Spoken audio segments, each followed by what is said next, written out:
网络上面最近呢引发讨论的是画面上我们看到这个非常精彩的比武大赛，但是你再看近一点，这几位主角居然都是农村的老人，老人家已经退休了，闲来没事在庭院里头练剑。网友拍了之后还加了特效加工，就变得精彩万分，人人都成了武打明星。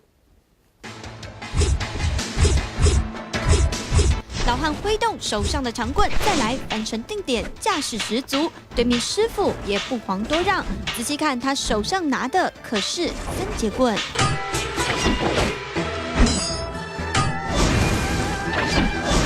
精彩的就像在看武打片，两人来回过招，看得广场两旁的人目瞪口呆。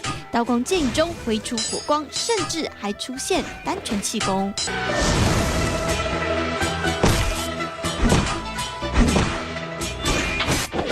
老伯两手比划，对手毫不留情，用枪向前攻击，但他招招闪着精彩，最后再来一个空手夺枪的大反击。然而，这场精彩的武打动作，全都是用后制和音效做出来的。